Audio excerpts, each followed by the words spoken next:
안녕하세요. 오늘은 일본 마케팅의 살아있는 전설이죠.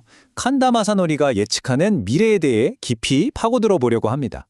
이 사람의 통찰을 따라가다 보면요. 마케팅의 과거부터 현재, 그리고 앞으로 다가올 미래까지 관통하는 아주 중요한 핵심을 발견하게 되실 겁니다.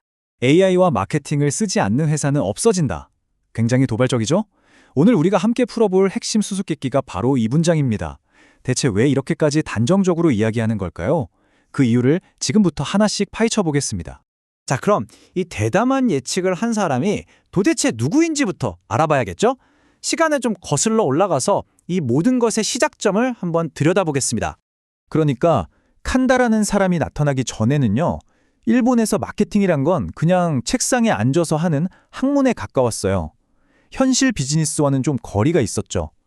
무엇을 연구할까에만 관심이 있었지, 그래서 이걸로 어떻게 돈을 버는데에 대한 답은 없었던 겁니다. 그런데 1999년에 칸다가 쓴 책 당신의 회사가 90일 만에 돈을 번다가 나오면서 판이 완전히 뒤집힙니다. 뜬구름 잡는 이론이 아니라 당장 써먹을 수 있는 실용적인 방법, 즉 어떻게 할 것인가에 집중하면서 마케팅의 패러다임을 통째로 바꿔버린 거죠. 칸다가 한 가장 중요한 일이 바로 이거예요. 마케팅의 민주화. 이게 뭐냐면요. 이전까지는 대기업이나 똑똑한 학자들만 쓰던 어려운 마케팅 기법들을 누구나 아주 작은 가게 사장님이라도 쓸 수 있게 만들었다는 겁니다. 마침 인터넷이 막 뜨기 시작하던 시기와 맞물리면서 그 파급력은 어마어마했죠. 그래서 이 칸다 메소드라는 게 지금 우리가 너무나 당연하게 생각하는 일본 웹 마케팅의 뭐랄까 운영체제, 즉 OS가 된 겁니다. 상세 페이지 길게 쓰는 거나 고객 데이터를 관리해서 계속 관계를 맺어가는 것들.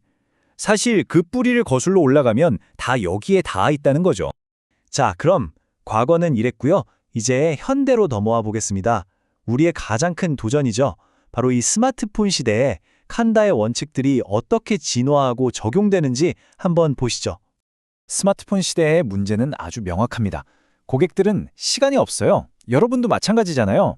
뭔가 딱 봤을 때 나한테 이득이 된다는 걸 바로 느끼지 못하면 어떻게 하죠? 그냥 바로 스크롤 내려버립니다. 끝이에요. 여기서 정말 중요한, 어쩌면 오늘 이야기의 가장 핵심적인 문장이 나옵니다. 글쓰기, 즉 마케팅 메시지는 정보를 전달하는 게 아니라는 거예요. 그게 아니라 고객이 어떤 감정을 느끼게 할 것인가의 문제라는 거죠. 핵심은 정보가 아니라 감정입니다. 이 개념이 바로 감정전이의 법칙입니다. 우리 제품 스펙이 어떻고 기능이 어떻고 이런 사실을 나열하는 게 목표가 아니에요. 진짜 목표는 우리 제품을 봤을 때 고객이 이거면 내 문제가 해결되겠구나 하는 안도감이나 와, 이걸 쓰면 내 삶이 더 나아지겠는데 하는 설렘 같은 우리가 원하는 바로 그 감정을 느끼게 만드는 겁니다. 이게 정말 흥미로운 지점인데요. 모든 마케팅의 시작점, 그 관점이 완전히 바뀌는 겁니다. 우리 제품에 어떤 정보를 알려줄까라는 제품 중심의 생각에서 고객이 어떤 감정을 느끼게 만들까라는 철저히 사람 중심의 생각으로 말이죠.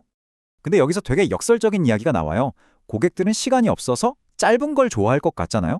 그런데 오히려 고객의 무관심을 깨고 구매까지 이끌려면 전체 설득 과정은 더 길고 더 상세해져야 한다는 겁니다. 왜냐하면 사람들은 웬만해선 지금 상태를 바꾸기 싫어하거든요. 이 현상 유지 편향을 깨려면 아주 꼼꼼하게 설계된 더 긴 여정이 필요하다는 거죠. 좋습니다. 그럼 감정이 목표라는 건 알겠는데 대체 어떻게 그 올바른 감정을 찾아낼 수 있을까요? 다행히도 칸다가 아주 간단하면서도 강력한 질문 3가지를 우리에게 던져줍니다. 자, 이 3가지 질문만 제대로 답할 수 있으면 됩니다. 첫 번째, 당신 제품의 핵심 강점을 20초 안에 설명할 수 있는가? 두 번째, 그 설명을 듣고 제발 저한테 파세요! 라고 애원할 사람은 과연 누구인가?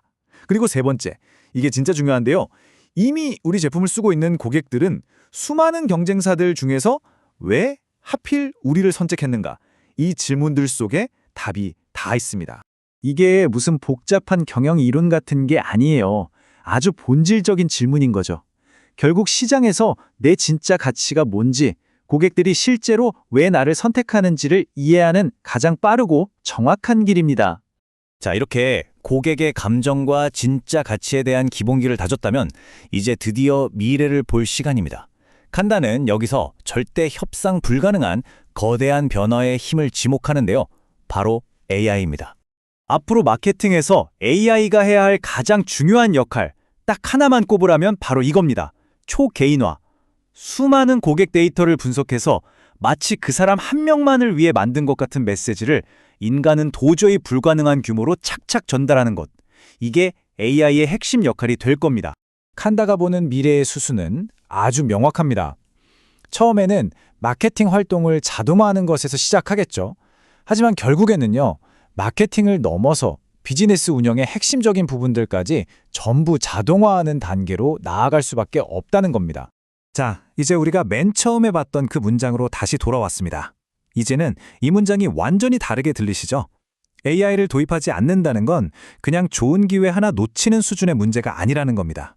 이건 곧 생존의 위협이라는 거죠. 그래서 마지막 질문은 바로 여러분께 드리는 겁니다. 당신의 마케팅은 고객에게 감정을 전달하도록 설계되어 있나요? 그리고 더 나아가서 당신의 비즈니스는 그 감정을 AI의 속도로 초개인화해서 전달할 준비가 되어 있습니까? 이 거대한 변화의 파도 앞에서 여러분의 답은 무엇인가요?